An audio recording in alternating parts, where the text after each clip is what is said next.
Good afternoon. I think we're ready to get started. My name is Josh Sharpstein. I'm the Vice Dean for Public Health Practice and Community Engagement here at the Johns Hopkins Bloomberg School of Public Health. And I'm delighted to introduce today's session, which is called Centering Voices of Formerly and Currently Incarcerated Leaders in the Movement from Prison Cells to PhD Education over Incarceration. Now, it's not always been the case that the topic of incarceration has been of such focus for a public health community or public health school, but it has been at the Johns Hopkins Bloomberg School of Public Health now for several years, in part because of the work that some of our faculty do related to incarceration, recognizing that nearly 2 million Americans are incarcerated every day, that there are public health issues related to how and whether they should have been incarcerated, what happens during incarceration and the health consequences of incarceration, and particularly what happens afterwards, and how can they succeed after incarceration. All of those phases have enormous public health consequences. And so we have all kinds of work being done, not just research, but also advocacy, a lot of advocacy during the pandemic, for example, that happens at the school. But also, we have been working with partners, and particularly with Prison Cells to PhD and Stan Andrees, who is someone who is formerly incarcerated, but also a scientist and endocrinologist and an incredible leader and advocate for fixing the US criminal justice system. And so, and in doing so, helping many, many people regain control of their lives and not only be able to improve their own lives, but to make an enormous difference for their families and communities. It's really been tremendous, the collaboration that we've had. And with that, I will turn the microphone, the Zoom box, over to Stan to take over. Thank you, Dr. Andrees, for doing this again with us this year. Yes, thank you, and welcome everyone. It is a pleasure to be here with you. I am deeply appreciative of the support that Dr. Sharpstein and the School of Public Health has shown for this particular event. So this is our second year having the lecture series centering the voices of currently and formerly incarcerated leaders in the movement. It is just an extreme pleasure to be here with you. I am only going to take up about 5 minutes of your time to introduce this session. I am, as Josh was just mentioning, a formerly incarcerated individual with 3 felony convictions who was sentenced to 10 years in prison as a prior and persistent career criminal. In that process, I was told by a prosecutor that I had no hope for changing the decisions that I had been making up until that time in my early 20s. Also, as was just mentioned, fast forward sometimes, I'm now Dr. Stan Andrees, an endocrine scientist and professor at Howard University College of Medicine. I'm a former faculty of Johns Hopkins and was a postdoc at Johns Hopkins for some time as well.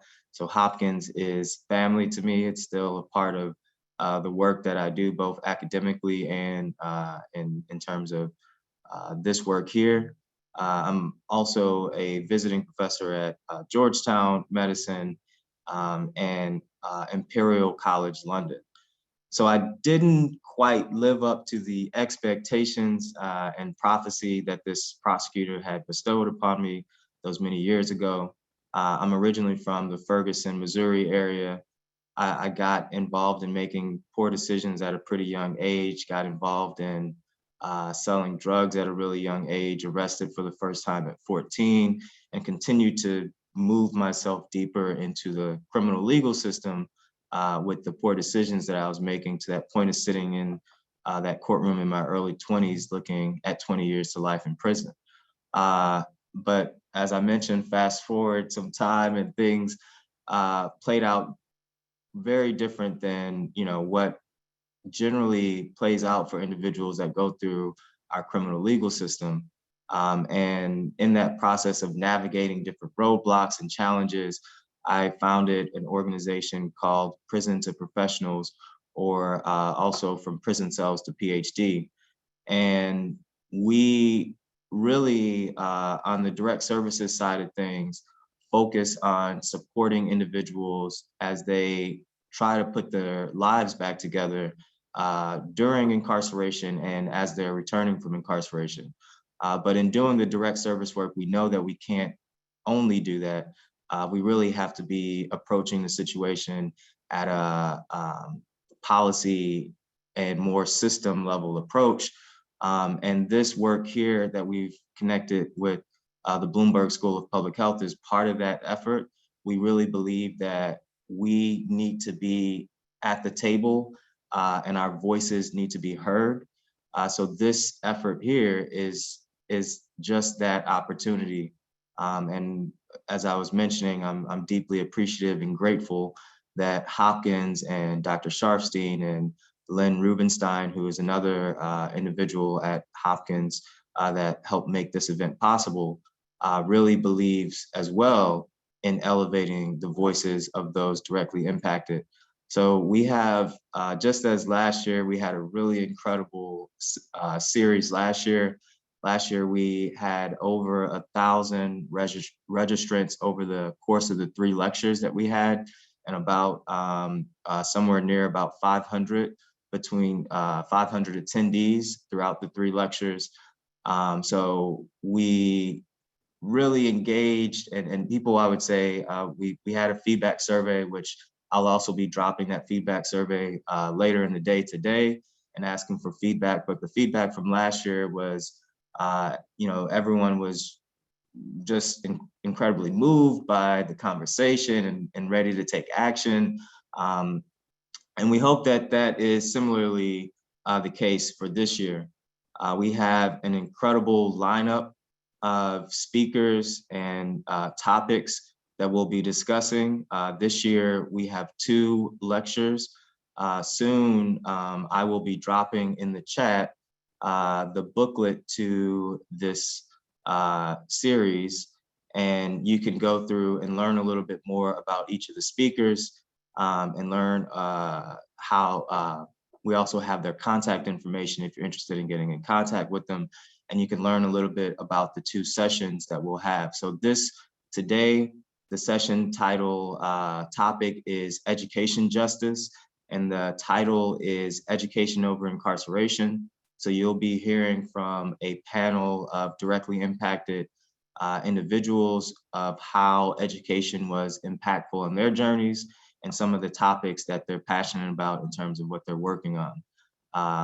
All of the individuals that you'll hear from today are in the talk so we have today's session, and next week we will also have another session, another lecture that is focused on women's justice. And both of the series, the panelists that you'll be hearing from are individuals that are affiliated with the organization Prison to Professionals. So today's panel, all of the speakers are individuals who have been scholars in our program, and they'll be telling you a little bit more about that experience as they share a little bit about their journey.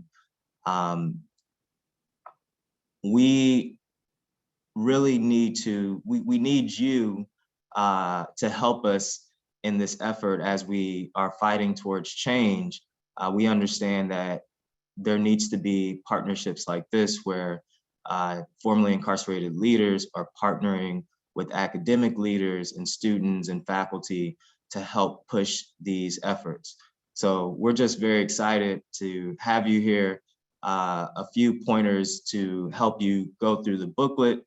So, certainly can look at the table of contents that will be there, but to point you in some of the directions so you can find out about the speakers through their bios. Also, a little bit further down in the booklet, you will see that there is information on how to get in touch with us and volunteer with us and work with us and partner with us.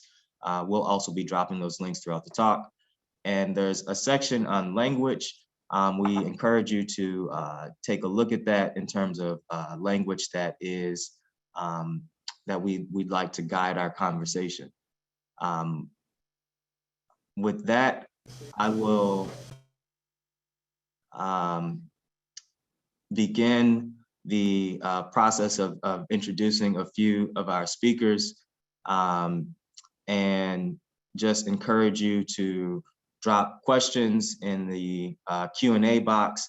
The chat is, I believe, open as well, so you can utilize the chat, but we prefer if you have questions that you could drop it in the Q&A box.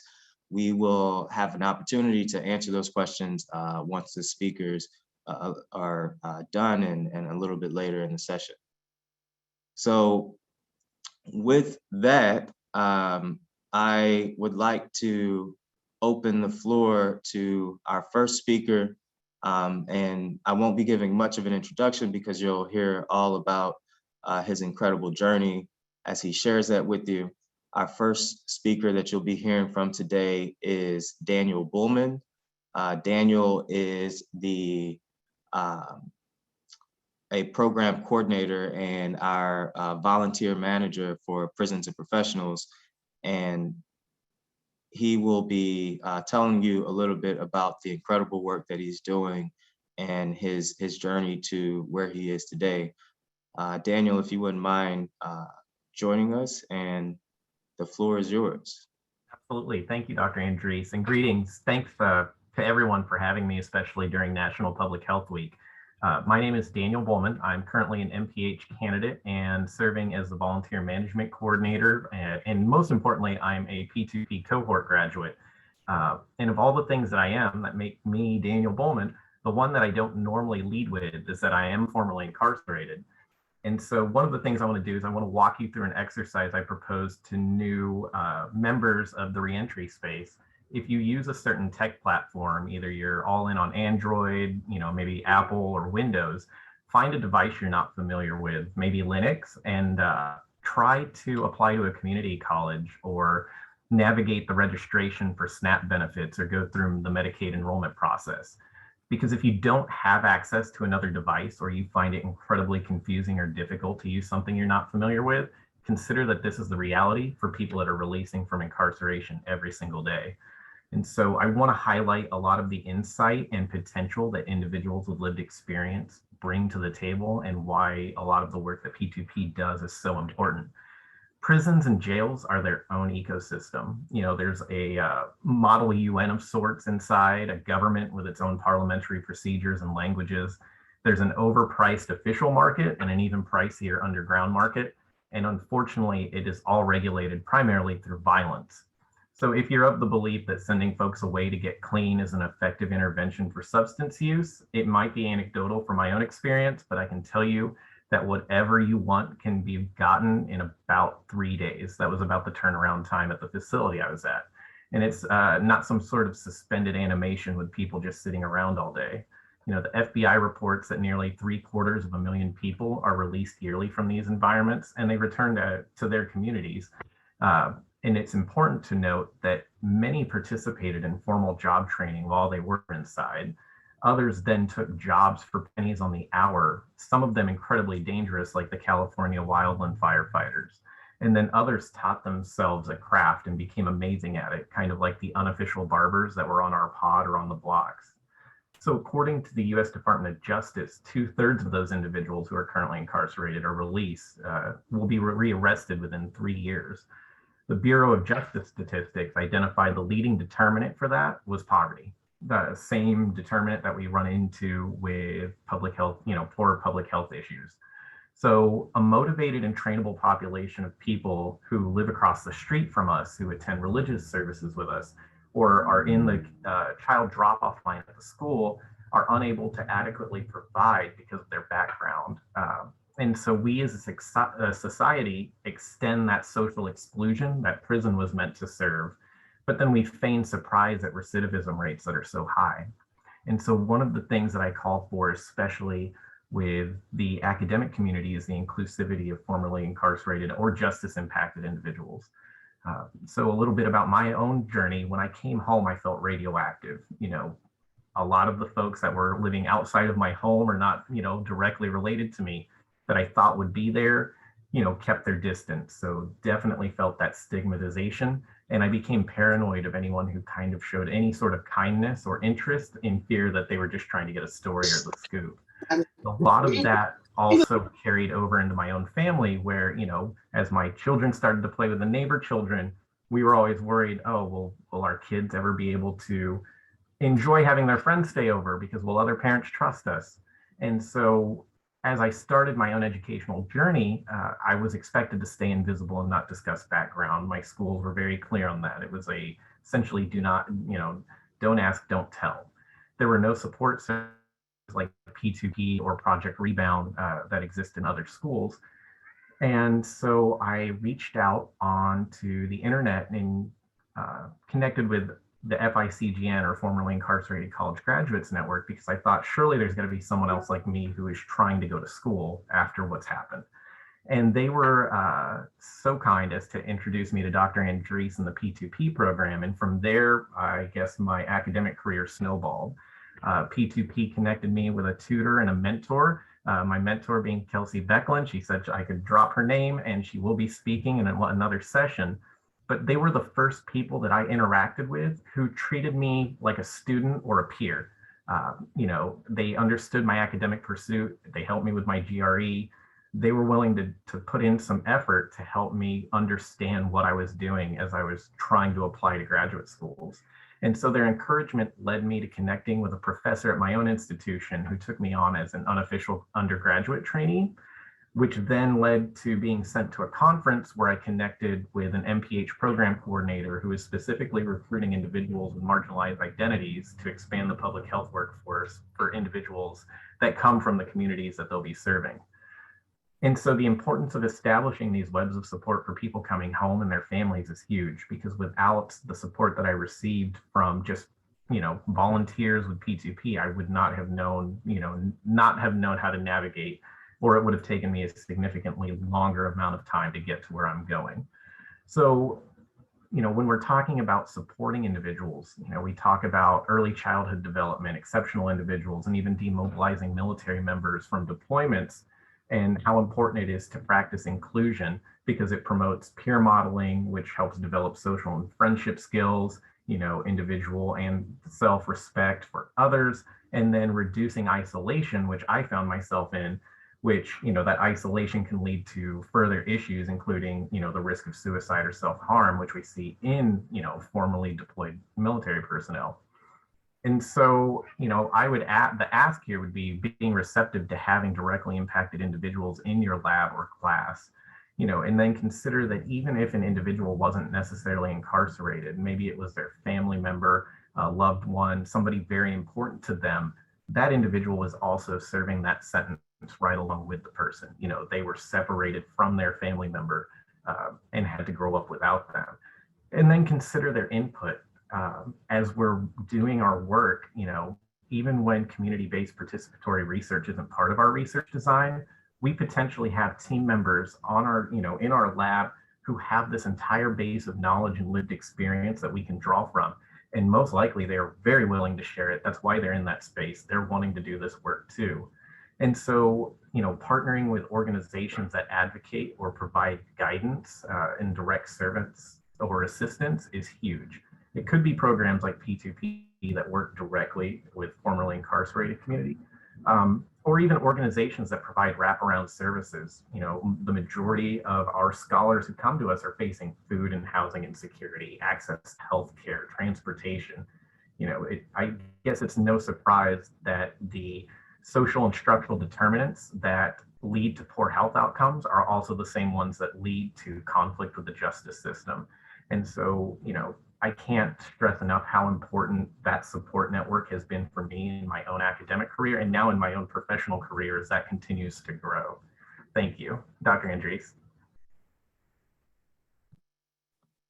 Thank you, Daniel, for that incredible talk.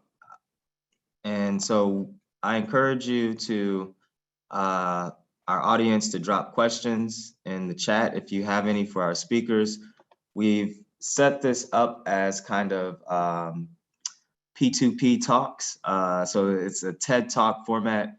Each of our speakers will deliver a 7 to 10 minute talk, and then we will engage in Q&A after each of the speakers. So Daniel, thank you very much for your powerful words.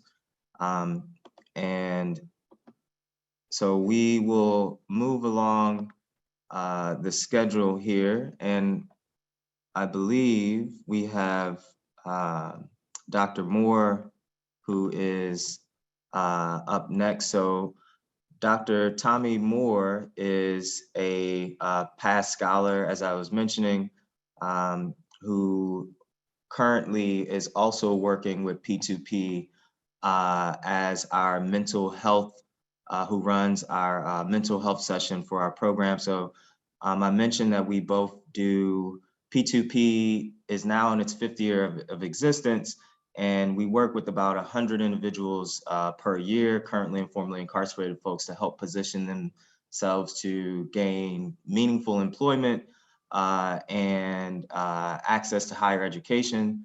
And in the process of doing that, we understand that we need to be providing housing support and providing financial support. So we give our scholars a $1,500 scholarship, but also have other services that we provide. And Dr. Moore provides and helps us support our scholars in the mental health needs that they may be having. So it's incredible to have, we really invest in our scholars. He was, he went through the program as a scholar, and then we've brought him onto the team to help us provide some of the mental health support that we provide to the folks in our program. So it is, his story is absolutely incredible. I'm sure he's going to share a little bit about that journey. It's a pleasure to have you, and the floor is yours. Awesome. Thank you so much, Stan. Hopefully everyone can see me. First, I want to thank you for the opportunity to present to you and give you a brief talk on my personal story. Let me start by introducing myself. My name is Dr. Tommy Moore. My affiliation with P2P, Prison to Professional, is a mental health resource facilitator. My role in this position is to present a mental health wellness workshop to each cohort. And then I help graduating scholars find mental health resources in their area of residence. Specifically 3 licensed mental health counselors and 2 support groups, and it's tailored to the individual's needs. Now, my portion of the talk revolves around employment with regards to education over incarceration. And I want to specifically share my personal education journey and how it helped me overcome the barriers of obtaining gainful employment. In my opinion, education provides a path to gainful employment, and it drastically reduces recidivism. But formerly incarcerated people should expect many challenges, and they must learn to develop the mindset of perseverance and determination to achieve their goals, no matter what obstacles are put in their path. That's what I had to develop. See, formerly incarcerated people, we actually begin our job search at a deficit. And many states, even though some states have, many states have not incorporated the ban the box. And many applications never make it through the first screening process. So I want to begin my talk by giving you some startling statistics. According to a 2020 article in the American Progress Journal, nearly 9 in 10 employers use background checks in hiring. And that same article reported that prior to the pandemic, formerly incarcerated people in the United States faced a 27% unemployment rate. You may think that sounds low, but that's nearly 5 times higher than the unemployment rate of the general public. Now, listen to this. New data from the Prison Policy Initiative found that 60% of formerly incarcerated people are currently jobless. And this research just concluded in February of 2022. It's not even fully completed its peer review process. So I actually argue that education provides a pathway to successful reintegration into society, but formerly incarcerated individuals must prepare mentally, physically, emotionally, and spiritually for the challenges that we face. So I want to now share a little bit about my journey in regards to education over incarceration and concerning entrepreneurship and gainful employment. So as a young boy, I was sexually abused by a male neighbor, which led to me feeling ashamed and feeling guilty and feeling confused. I asked myself, was I gay? Did I like it? This trauma that happened to me at a young age actually made me start to hate everyone and everything around me. And I found that drugs and alcohol would sedate some of these feelings, but it would also give me acceptance with the crowd that I thought was cool. So my drug and alcohol abuse ultimately led to a fatal car accident in 1999, which handed me a second-degree felony charge. The judge sentenced me to 11 years in prison, 4 years probation, loss of driver's license for life, and restitution. So I entered the Florida Department of Corrections, a 29-year-old man, convinced that I would never make it out alive. After serving 9 years and 3 months, which is 85% of my sentence, the Department of Corrections released me into society with $100, and the discharging officer, I'll never forget him saying, "Good luck, convict." I knew at that point when I returned that the only way that I could have a chance at staying free would be to obtain an education. So I headed to the nearest community college and I tried to enroll. I told the admissions department that I had changed and that all I wanted was a second chance.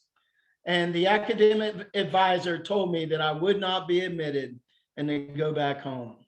I remember returning home and feeling like I was marked and that I would never get a second chance. That this sentence was somehow a life sentence, and I just didn't know what I was going to do. But the very next day, the enrollment advisor called me and she said, "Mr. Moore, I've worked here a long time and I've never seen this happen, but they've decided to give you 1 semester on probation." And that's all I needed. Since I didn't have a driver's license, I rode my bike 6 miles a day one way, 12 miles a day round trip, and earned my associate in arts degree. I had spent all of my 30s in prison. I entered prison at 29 years old and I exited prison at 39 years old. So just imagine a 40-year-old male starting over and riding his bike to class in the summer months of the Florida heat. Well, that was me. I distinctly remember one time some young girls in class asking me why I didn't work out after class because I would show up stinking. And they said it as a joke, and I laughed and said, "Yeah, you're probably right. I should probably work out after class." But they had no idea that that was my transportation.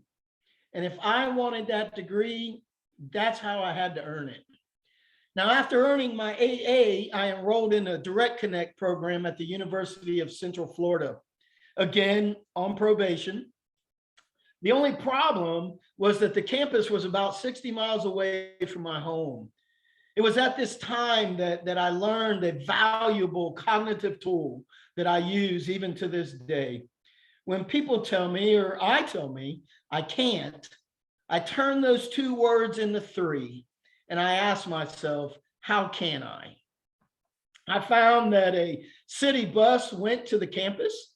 So I rode that city bus 5 hours a day round trip, 2.5 hours one way, every day, 5 days a week for 2 years to earn with honors my Bachelor of Science, Business Administration, BSBA degree in finance from the University of Central Florida.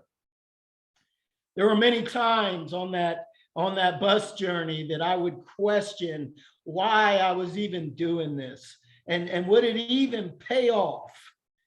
And each time I questioned my perseverance, I would remember why I started. and I would remind myself to take it one day at a time, one trip at a time. I then went on to earn my master's in business administration, MBA in finance from the Florida Institute of Technology, and I did that online. And on June 10th in 2020, during the heart of the coronavirus pandemic, I successfully defended my dissertation and earned with honors my PhD in business administration, financial management from North Central University. See, my education journey had taken me to 4 different universities, and I was inducted into 3 honor societies and made the dean's list and the president's list over 6 times. This business education, it gave me the skills that I needed to open a business early on whenever I was released, called Delama LLC. It was a real estate investment company that actually got bought out for a very nice price. And then recently, these business skills helped me open up a coaching, counseling, and consulting firm with my best friend in 2018. We now currently have 10 licensed mental health counselors and licensed marriage and family therapists, and my business partner and I, who practice out of our facility. I would do business consulting. I'm not a licensed mental health therapist, but my education has opened a new door with an amazing company that I'm so excited about. I'm actually not taking new clients at the moment. I'm trying to land my feet into this new position that is where my passion is. And I'm onboarding with a company here in Nebraska. Omaha is where they're headquartered. I'm part of the Lincoln team. And the name of the company is RISE, R-I-S-E. And I'm going to be going back into 2 Lincoln, Nebraska prisons and teaching character development, job readiness, and entrepreneurship to people that are getting ready to be released. See, my journey has come full circle. I served 10 years in prison. I got out, I did 10 years of education, and now I'm going back into the prison and giving back by teaching people the steps needed to stay out and live productive life in society. I'm convinced that I would not be where I am now in life without education. And this is why I advocate so strongly for education over incarceration. So I just want to thank you again for the opportunity to speak with you. And hopefully, it looks like we have quite a few people on the call. Hopefully we can stay in touch through either P2P or other mediums, LinkedIn, Facebook. I'm always looking to grow my network. So thank you very much. And I'll pass it back to you, Stan. Wow, what an incredible journey. It is always a pleasure to hear Dr. Moore speak. You know, the one day, one trip at a time truly is embodied within his story. It's always incredible when I hear how he had to, you know, the distance he had to travel for his degrees in terms of physical distance of traveling to those locations, and the determination and resilience that showed truly embodies that one day, one trip at a time. Thank you for all that you do, Dr. Moore. So next up, we have another incredible scholar of ours, Ali Ibrahim, who is joining us from across the world. Ali is a past scholar of ours in the program. And just as I've been mentioning, we really look to invest in the potential and journeys of our scholars.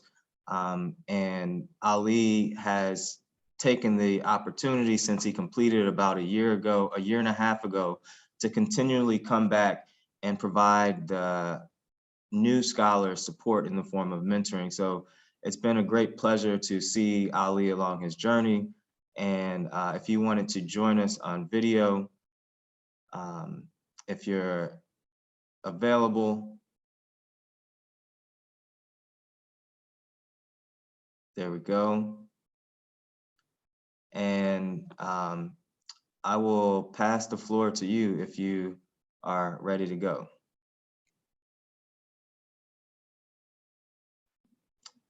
So I don't know if is your audio?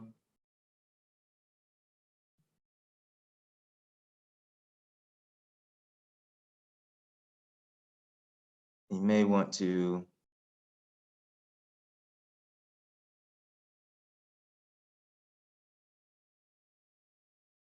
maybe we still don't hear your audio. We can pass it over to so we will get back to Ali. As I mentioned, Ali is joining us from across the world. He can tell you a little bit more about that in a moment. If we hold off on Ali, then I will move it over to our next panelist, who was William Freeman. William is another incredible scholar of P2P. And additionally, he is a team member. He was a scholar that joined us several years ago and moved on to being one of the program coordinators on the team, and eventually moved on with some of the support that we provided to being a MPH student at Johns Hopkins. So in this lecture, in the partnership, we have speakers that are formerly incarcerated, and then additionally speakers that are part of Johns Hopkins School of Public Health. It is a pleasure to announce that we kind of have a little bit of a mix of both in William. So he is both affiliated with Johns Hopkins as a student, of an MPH student, but also part of the P2P team. An incredible story and work. And I will open the floor to William if you wanted to join us, and we will jump into your portion of the talk. Can you get on? Hold on. Can you hear me? Yes. Hold on. How's everybody doing today? My name is William Freeman, and April is Second Chance Month. So with that in mind, I kind of wanted to wrap my story into how I got involved into higher education through a lens where it would be seen in a month of second chances. And I want to preference my statement by saying mine is a second chance. Some folks have not had a first chance. So April is Second Chance Month, but what does second chance mean for a Black formerly incarcerated first generation college student? This is not a rhetorical question. Rather, it is a question I live with every day post-incarceration. A reality that I'm forced to live that is so condemning and obscure where being Black is dwarfed by being a felon. Categorically, felonies separate people from their communities. That separation opens pathways in a dichotomous society to an unfortunate juxtaposition. That separation opens pathways to higher education. Higher education and prison programs create opportunities for community reconciliation. But the complete story requires institutionalized sponsorship. 3 years ago, I hastened down a concrete corridor past countless inscriptions carved into brown and gray paint left by previously incarcerated people who had traveled the same path. One of such inscriptions read, "Never again, JoJo 95. JoJo's statement read like a message and not an attack against the state launched by some warehouse soul drowning in boredom forced to deface its property. I traced the letters "Never Again" with 8 fingers and both thumbs. I wondered about JoJo. How much time did he lose in prison? Assuming he left prison in 1995, I hoped he had sustained, as he declared, his freedom and never returned to prison. I thought about the 1994 crime bill that had been written by then Senator Joe Biden and enacted into law by then President Bill Clinton, and how it blocked incarcerated college students from accessing Pell Grants. Empathetically, if JoJo failed, I thought he could live through me as I was receiving a second chance. Fall of 2014, while still incarcerated, I enrolled in Goucher's Prison Education Partnership. We incarcerated students were able to enter a classroom, a neutral ground at the Maryland Correctional Institute in Jessup, as disconnected individuals, We were disconnected from one another as community members. And in discussion, we were able to open lines of communication that extended beyond the larger prison compound. We filed grievances that spoke to the inhumane conditions that held us. We began to see ourselves doing history and envisioning the ways that we could contribute to society. We partnered with professors who wrote letters of recommendation, beseeching the courts to restore our freedom. Spring of 2019, I transferred GPEP credits onto Goucher College main campus. It was around that time where I would be invited by Nicole Hansen Mundell with Alfred Justice, a grassroots organization that is primarily led by directly impacted and system impacted people, to attend a P2P graduation. At that graduation, I would be informed of individuals such as myself who had gone on to receive doctorate degrees, master's degrees, work in science fields, STEM fields. And I would approach Dr. Stanley Andrees and I would ask him, what is your presence in Baltimore? He would say to me, let's connect, let's get you signed up. Today, I'm an MPH candidate at the Johns Hopkins Bloomberg School of Public Health and the Education Trust Manager of Higher Education Justice Initiative. I would never have imagined that the day would come where I would work 2 blocks from the White House. What does second chances mean for a formerly incarcerated first-generation person of color? Second chances mean cultivating relationships across lived experiences, building pathways to sustainable reentry, and sharing institutional levers of power that returning people could use to become supporters in their respective communities. Some second chances are some people's first chances.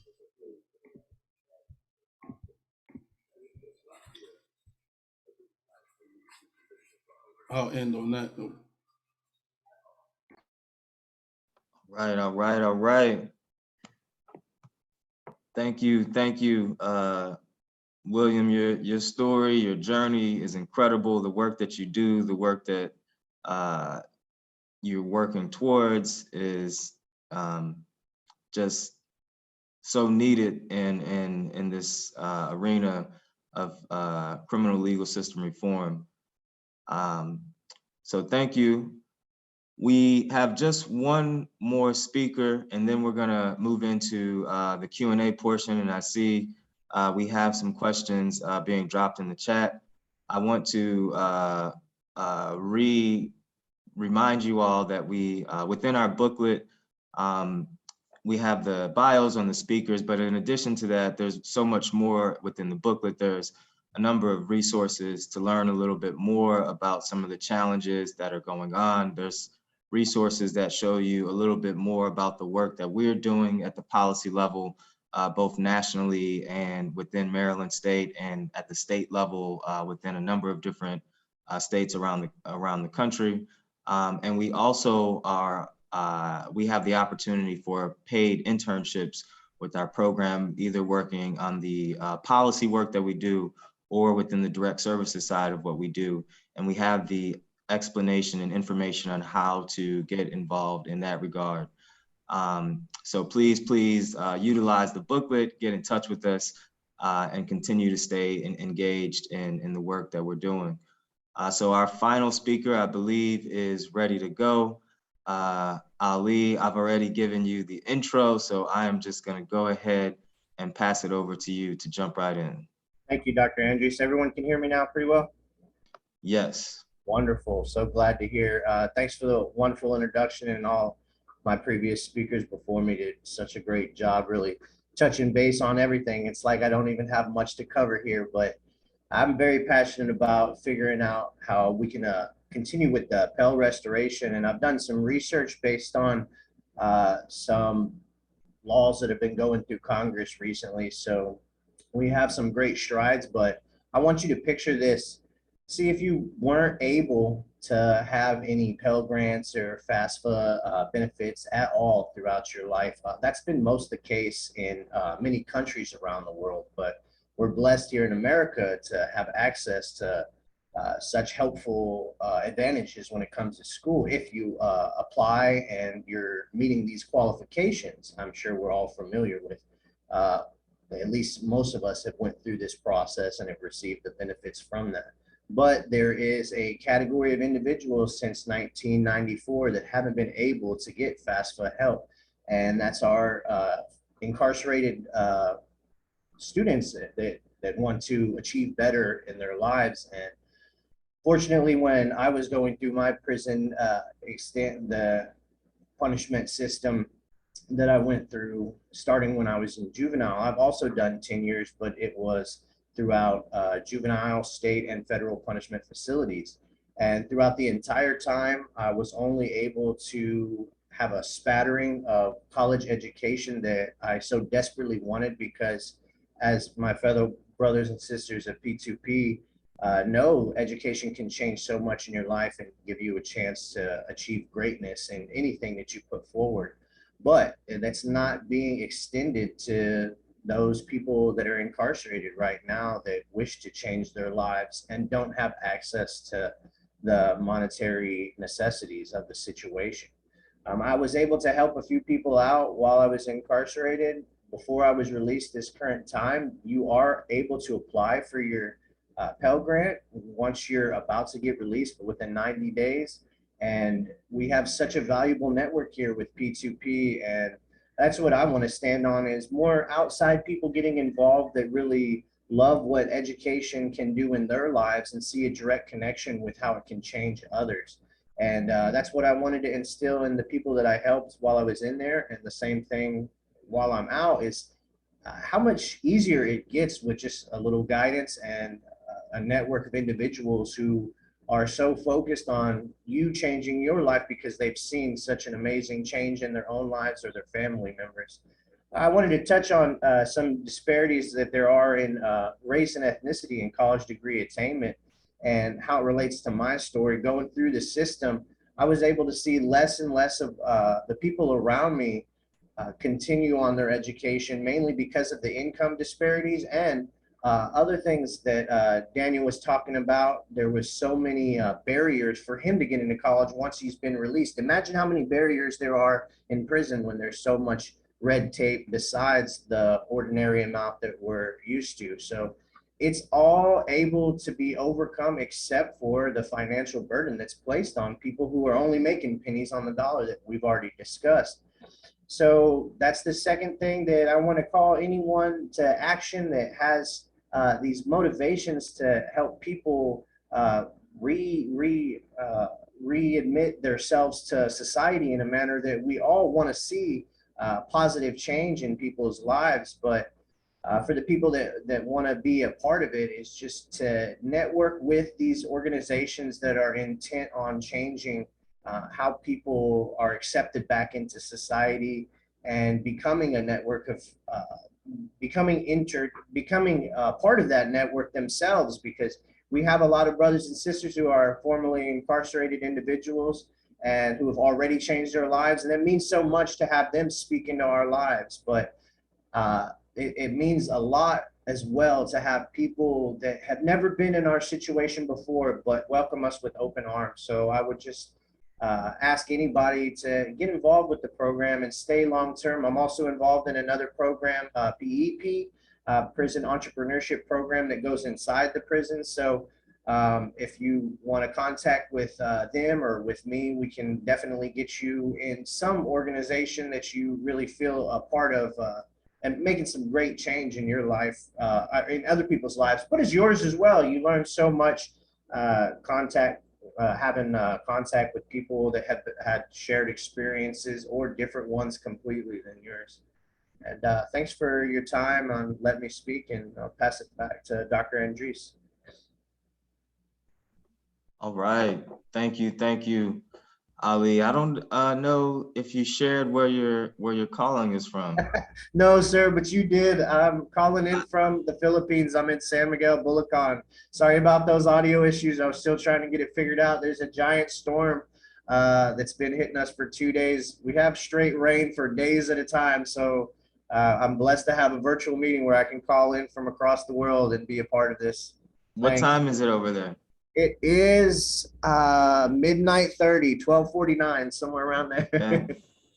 The dedication, we always appreciate you. As I was mentioning, Ali has been about 1.5 years since he went through the program, but continues to come back and serve as a mentor for us in motivating and inspiring our scholars, and is soon to be moving into applying to doctorate programs. So we will continue walking with you on your journey, and thank you for joining us. So I'm going to ask everybody, all of our panelists, to join us on camera here as we move into the Q&A portion of our session today. So just incredible work and journeys and stories. And, you know, this session is all about elevating the voices of those directly impacted and formerly incarcerated. So there are a number of great questions in the chat, but even before I jump into that, I wanted to offer a quick minute to everyone if there was one comment or issue that you wanted to touch on that you didn't maybe speak to, or that someone else said something that you want to add it to. So before we go into the questions, just like take a quick 60 seconds if you wanted to add any additional piece. We generally have this be the last question, but I wanted to do it here before we went into the Q&A. So kind of like a takeaway that you've gotten from everyone else's talk, or that you want from your talk. And anyone can jump in first.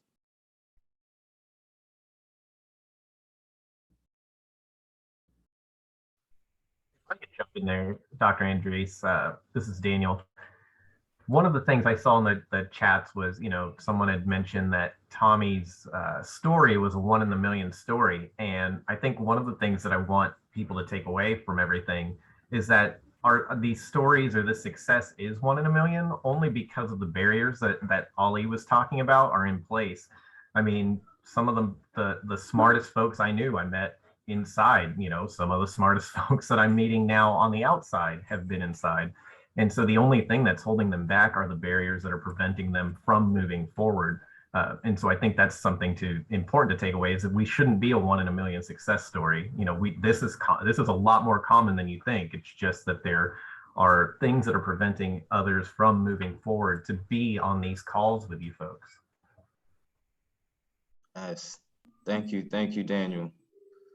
Yeah, I'd agree, because I think oftentimes when we talk about the issues, the barriers, we generally talk about people who would be first and foremost classified as normal, people who would fit a specific type of prototype, be it race, gender. Those things are controllable. We're not even talking about folks who don't identify as heterosexual, folks who have mental health issues, who are also involved in this process. So I just wanted to drop that note to say, even hearing these 1 in a million stories, know that there's another story out there that is yet to be heard, and will be one of one when it gets its stage.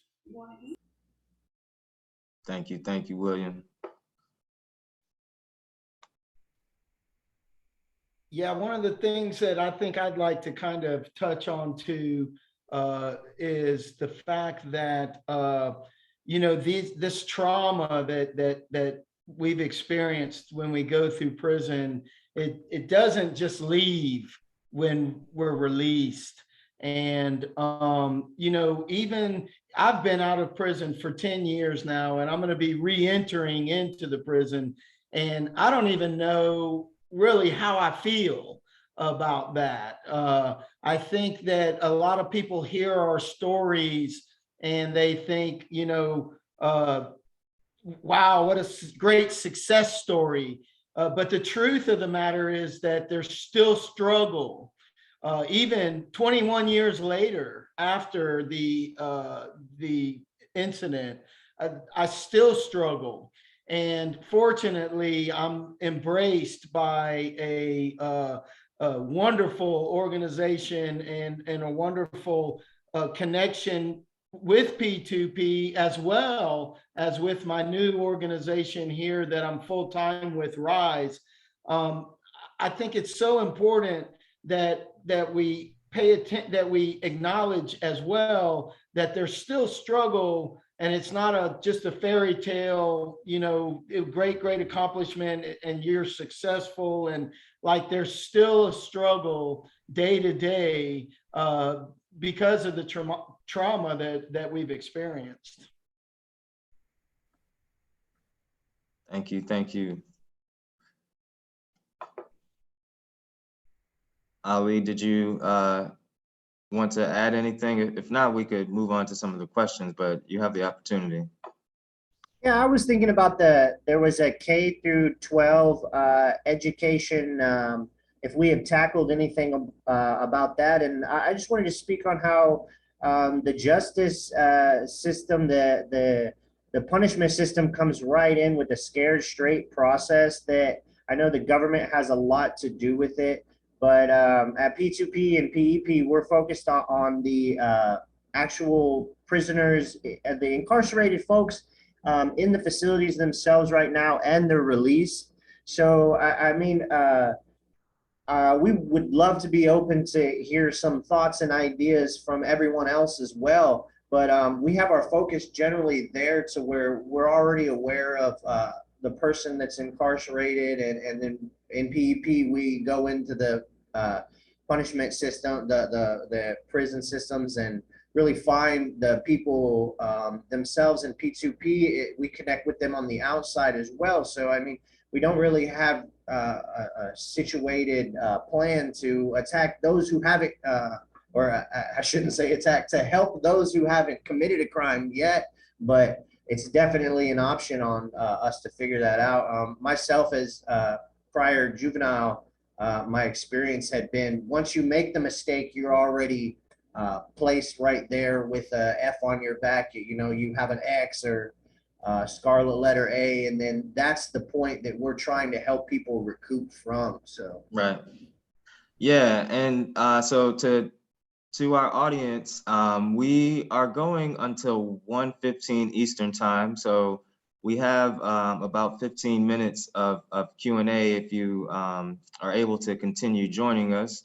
And to go into some of the questions into the chat. So ones that I can maybe answer quickly in terms of, Vicky asked, is P2, as a national organization, what challenges do we face working with different state systems? So we are currently working with DC Jail, Maryland Department of Corrections, or DPSCS, North Carolina Corrections, Missouri Correction System, and California Correction System. And each of them are very different, but we are familiar with enough with the systems to understand how to navigate those different institutions. And there's actually a process that if you partner with one DOC in a different state, many states will honor that contract in terms of not having to bid out the work that you're partnering with, and they can kind of piggyback on the contract that you have with a Department of Corrections in another state. So it hasn't been a deterrent or barrier, but it is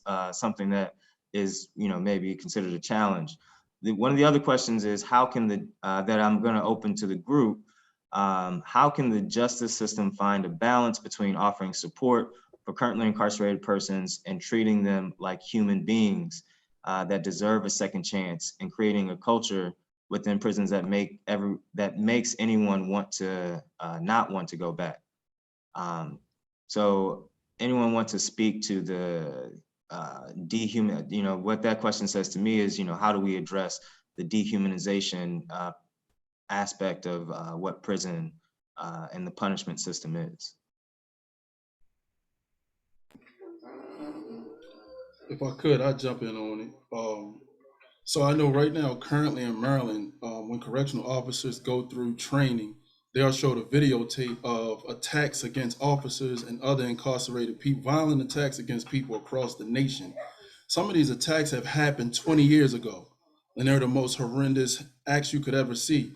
Now, there's a series of, and I only know this because I had opportunity to work in an area that was like a specialized area. We were stripping the floors, but we got to peep in on a training and see them watching an hour-long session of such videos, dead bodies in prisons. It could have been in San Quentin or Pelican Bay, and they're watching it in Maryland.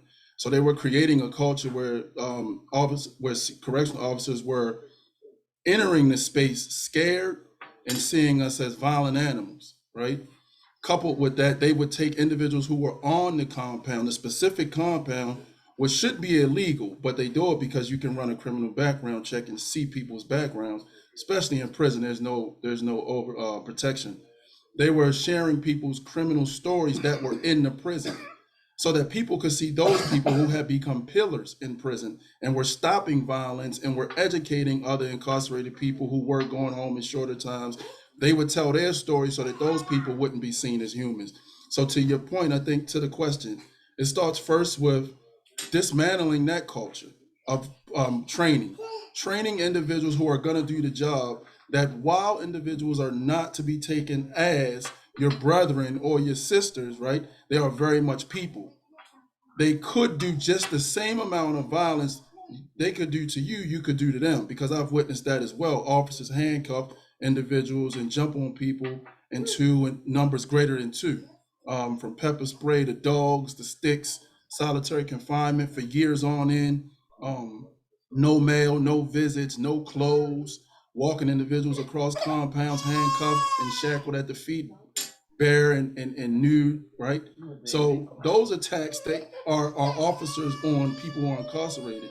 So the short of it is going back and remodeling the way prisons are ran, right? The way officers are trained, the way staff is trained. It should be more redemptive and built in the evidence, right? Not backgrounds. Backgrounds won't change, but the evidence shows that individuals who get access to education, individuals who get access to therapy and opportunities to work through some of the most complex situations they've had to live through will get better. Right. Appreciate that. I want to add to that. So P2P, as I mentioned, does our direct service work, which each person here is a scholar, a past scholar of the program. We also do the policy work, which I've mentioned a couple times. And I'm hoping to get to the ban the box question that was dropped in the Q&A. The third branch of what P2P does is consulting. And we're actually, with those DOC partners that I mentioned, partly, a couple of them, we're providing training around how to humanize, create a humanizing environment, which embodies a lot of what, William was just mentioning, helping them understand that, we are people, and there's certain things that, the idea that we don't make things allowable, the ways that we even view the prison system need to be changed. And it's exciting to know that there's DOCs that are reaching out to us, wanting to engage in that type of training.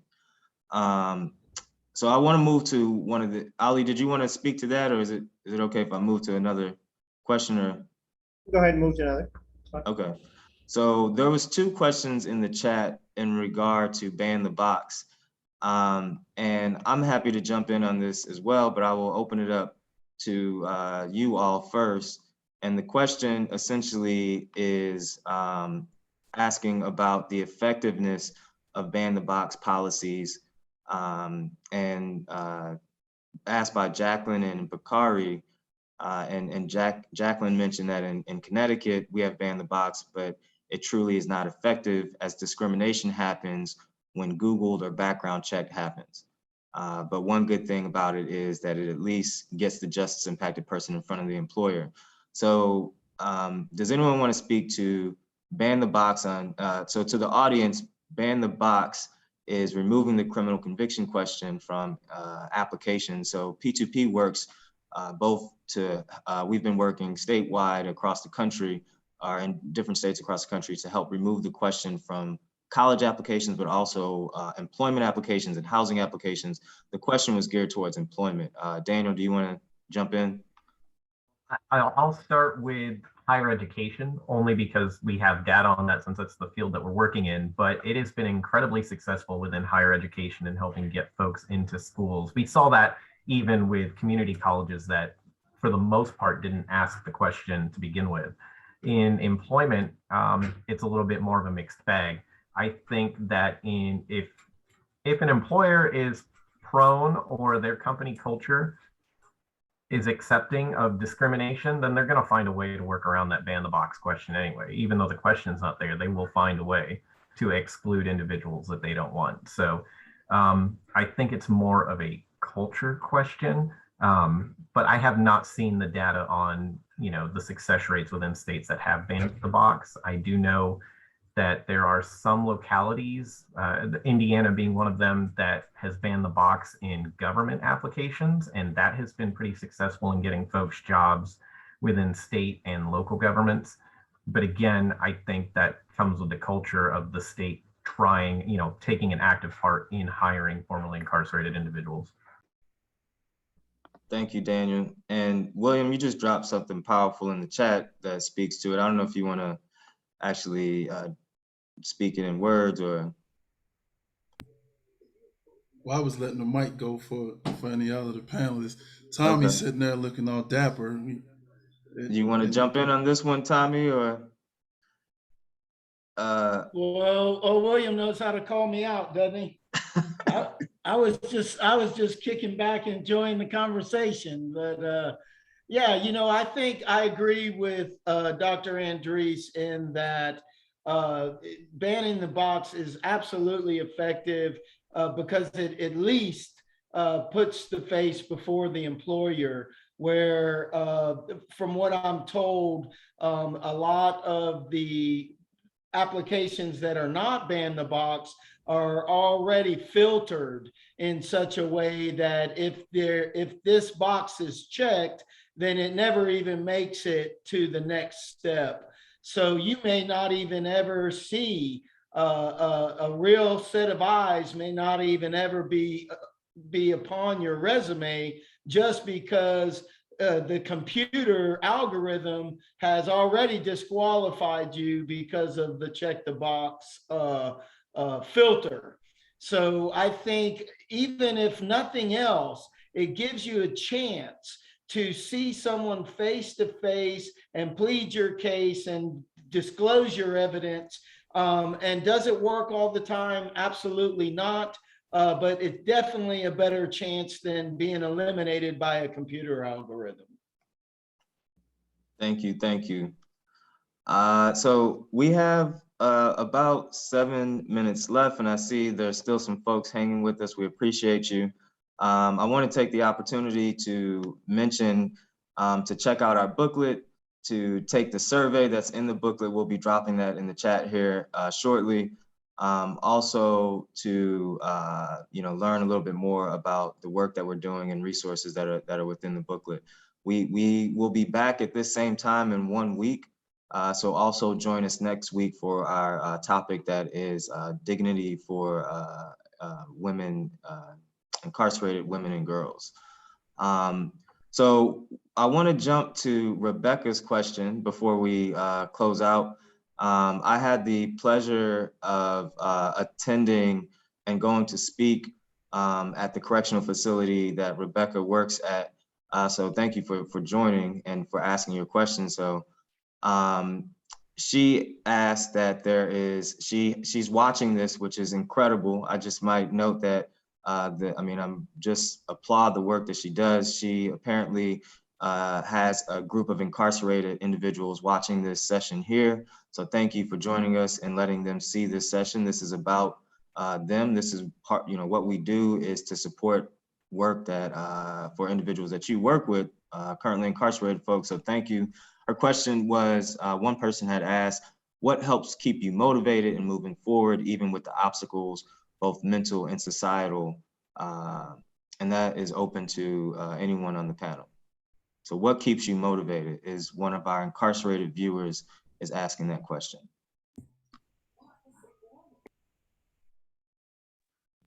I guess I can jump in there. Oh, go ahead, William. Go ahead. No, by all means, go down. Oh, okay. I think kind of like I spoke to earlier, the family, the folks that have been supporting me, I feel like every win that I achieve is a win for them, for their support.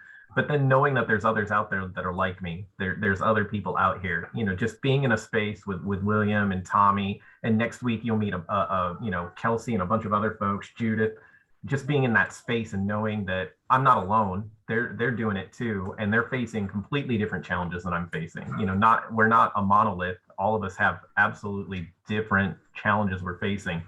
And so knowing that the path might be narrow, but there is a path, and with every person that wins, that path gets wider and wider as we walk on that trail. That's what keeps me motivated. Thank you, Daniel. William? Yeah, what keeps me motivated is the fact that policy is incremental, it's progressive, and it is the work of the ancestors, right? In my opinion, we only know, so someone asked the question about ban the box. Of course, ban the box does not do enough. As it relates to college applications, we'll need some more time to see what the data shows in terms of, is it effective? But on employment applications, what we do know is that people of color, Black people, has increased with people being discriminated against, even just by being Black, because the assumption is Black people will have had some system involvement. And that's a whole, DeRay McKesson did a whole presentation about that. There's a sea of data on that.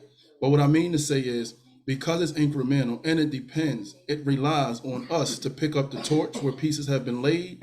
And if we don't, then it will begin to work backwards, right? We've seen that in the country. So that keeps me motivated, is knowing that it's my purpose. It gives me a calling. It gives me a direction. It answers my life's why. To know my job. In the words of Nelson Mandela, he said that he did not choose to make his life political. His skin color was politicized, and therefore his life became political. And in many of those same ways, I echo Nelson. Powerful, powerful. So we have just about a few minutes left. Any last thoughts before we jump off here? Yes, Stan, I just want to say to the person that's incarcerated, the thing that motivates me the most is giving back. And you don't have to wait to get out to do that. I remember I often, in one of my speeches, I remember the officers coming by and clanging the bunk and saying, "Get up, convict, let's go, scumbag." And I would wash my face in that scratched up plastic mirror, and I would say, "I'm not a convict, I'm not a scumbag." And I would walk out to the rec field with a mindset of royalty. And people would come to me and say, "Tommy, like, don't you even feel the oppression in this place?" And it always gave me a chance to give back hope, even behind the wire. So I just want to let you know, William's one of my favorite people, and I love what he said when he said, you know, to have purpose. I personally feel like I am in alignment with my life's purpose right now, because I'm with this organization, Rise, and I'm giving back to the community that I feel I've been called to give back to. And I think that you don't have to wait for that. That can begin behind the razor wire. And I would encourage you to start that movement in whatever institution you're in. Thank you, thank you. Very powerful words. Any last words from any of our other panelists before we close out? I will share a few housekeeping before we close, but any last words from the panelists? Sure, I'll touch base on one thing. There was a question about P2P pen pal programs. And actually in my cohort, I'm not too familiar with the pen pal programs, but in my cohort, we had incarcerated individuals currently at that time who was in my cohort and went through the process with me. They didn't have to wait to apply to the program till they got out. And those were two brothers that I had the pleasure to meet and be with through my process. And it was wonderful to see them in there at that time.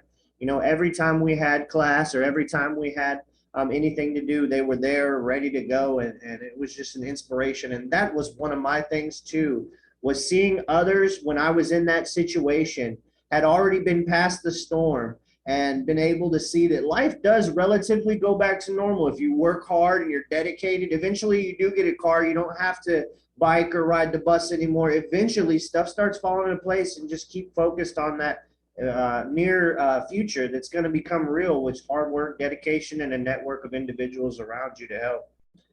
That's it. Yes. Thank you, Ali. And so we accept people who are incarcerated into our program. It has to be in a partnership with that facility. So what Ali is mentioning, there were some individuals from Massachusetts that were connecting with us through a partnership where the facility brought them on Zoom. So we actually, before P2P innovatively thought of the idea of connecting people through video conferencing well before the pandemic, and we've been harnessing that power of technology to help people push forward in their lives. As as Ali mentioned, he's across the world, and he helps us and we help him in pushing forward this journey. To the questions in the chat that are unanswered, the way that we did it last year and that we're going to do this year is we're going to take it to our social media. So over the course of the next couple of weeks, one, to encourage you to follow us on our social media, but we will be answering the questions on our social media that were unanswered. So, encourage you to follow us and you'll see those answers on our social media. So in closing, I just want to remind everyone that we will be back in just 1 week at the same time with this partnership with P2P and the Bloomberg School of Public Health, centering the voices of currently and formerly incarcerated people and leaders in the movement. We have a panel of 6 incredible women leaders in this movement, and it will be just as impactful as today's session. So encourage you to come back. Thank you, William, Tommy, Daniel.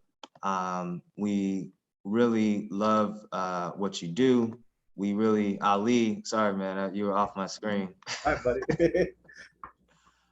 Thank you to each of our panelists. Thank you to Jenny, June, and Lynn Rubenstein, who helped organizing behind the scenes. Also to Mockley Joseph, who is the Director of Policy, Advocacy, and Outreach at P2P, who is behind the scenes on this event. And to all of the support from Bloomberg School of Public Health that made this possible. To those that stayed with us, we appreciate you for staying all the way through, and we hope that you join us next week for our next lecture for the series. So thank you, everyone.